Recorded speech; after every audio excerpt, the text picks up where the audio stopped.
sore, malam, maupun petang dimanapun kalian berada. Kembali lagi dengan saya Windy Saputri. Oke, bagaimana kabarnya? Semoga baik-baik saja ya.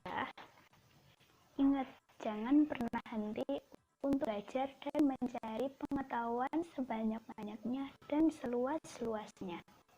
Dimanapun dan kapanpun gitu. Karena ilmu itu tidak akan pernah mati sampai kapanpun. Oke? Baiklah, sebelumnya kita pernah membahas jaringan komputer. Apa jaringan komputer itu? Silahkan cek kembali di channel YouTube saya, Windy Saputri. Jangan lupa like dan subscribe. Nah, di dalam jaringan komputer itu terdapat sebuah router. Apa itu router? Kita sampaikan dulu tujuan pembelajaran kita kali ini. Yang pertama, dapat memahami apa yang dimaksud routing. Yang kedua, dapat memahami routing statik dan routing dinamik. Kita harus tahu dulu dong pengertian router dan routing.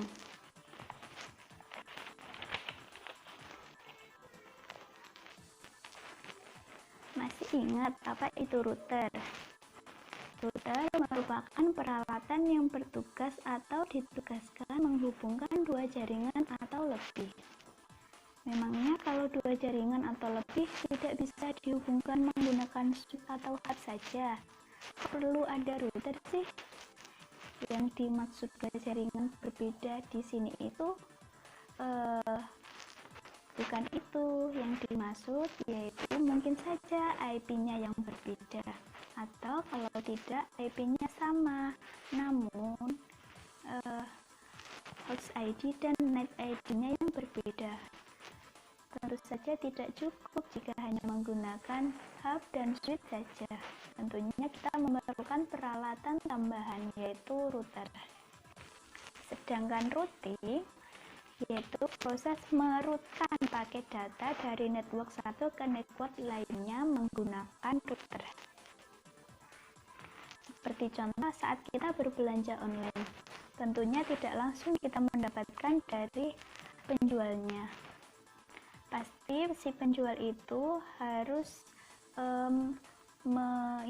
checkpoint dulu ke tempat-tempat tertentu melalui beberapa proses hingga baru sampai ke rumah kita.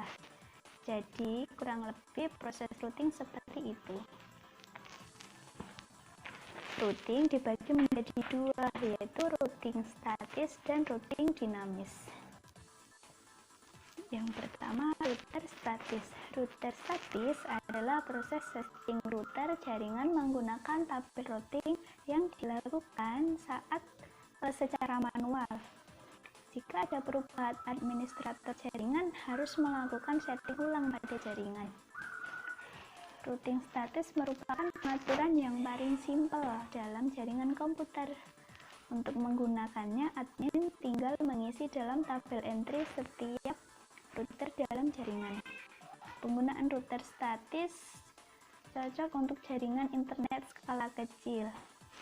Nah, setiap router ini masih memiliki kelebihan dan kekurangan. Berikut adalah kelebihan router statis.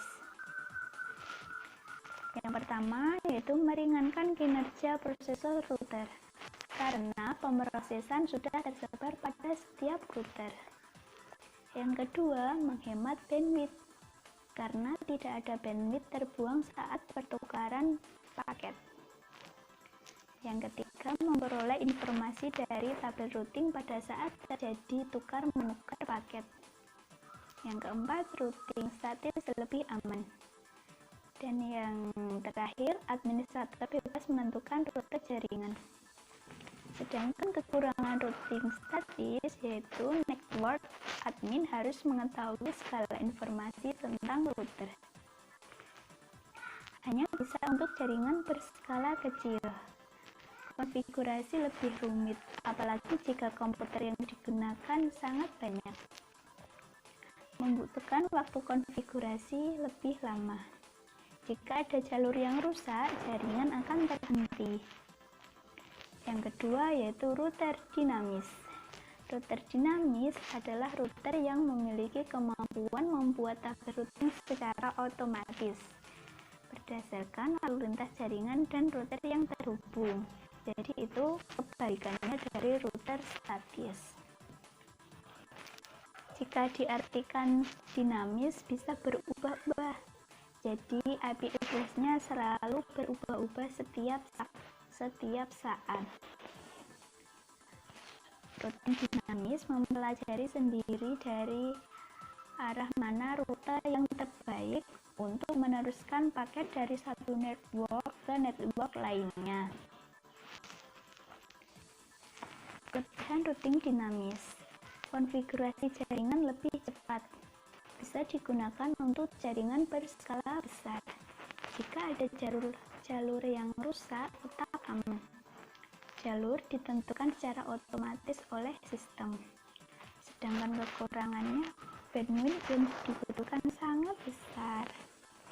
Jalur yang bisa menentukan adalah sistem, bukan administrator. Membutuhkan RAM yang lebih besar untuk menentukan jalur terbaik. Baiklah, demikian pembahasan materi mengenai klasifikasi router yang bisa saya sampaikan, yaitu pengertian routing, routing statis, dan routing dinamis. Banyak perbedaan dari kedua jenis router, terutama fitur dan kemampuannya. Untuk mengetahui sejauh mana pengetahuan kalian, silakan klik link khusus di bawah ini. Semoga ilmunya bermanfaat ya. Terima kasih. Sampai jumpa di konten selanjutnya. Bye.